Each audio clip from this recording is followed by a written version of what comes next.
At alamin naman po natin ngayon ang sitwasyon ng mga dam na binabantayan din po ng mga otoridad. Makakausap po natin si Ginoong Edgar de la Cruz, ang hydrologist po ng Pag-asa. Magandang hapon po sa inyo, Ginoong de la Cruz. Magandang hapon po. Opo, at sa ngayon po ba, kumusta po yung monitoring nyo ng mga dam? Sa kasalukuyan, ang minomonitor po namin ngayon ang Ipo Dam.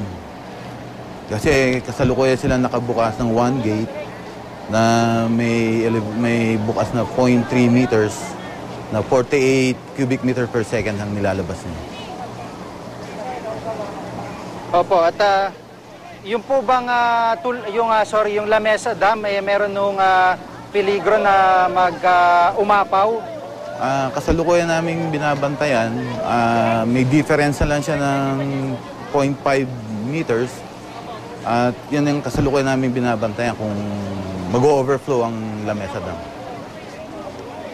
Opo, at kung sakasakali po, ano po yung babala na nais may pabot doon sa mga residente pong maaaring maapektuhan, partikular yung mga naninira sa gilid ng tulyahan? Pinapayuhan namin sila na maging alert and lagi sanang makinig at manood ng TV para maging update sila sa status ng Lamesa Dam.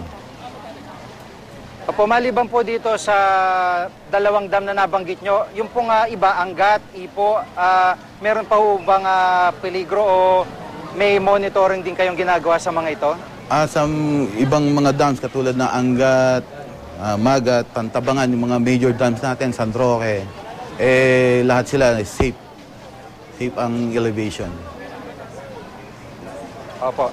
Siguro panguling salita po, muli babala po sa ating mga kababayan na maaari po maapektuhan sa oras na umapaw, di kayo magpakawala po ng tubig sa mga dam na yan. Ano pong paalala niyo sa kanila? Maging handa lang po at lagi pong makinig at manood ng advisory, lalo na sa telebisyon at radyo. Maraming po salamat, Ginoong Edgar de la Cruz, hydrologist ng Pag-asa.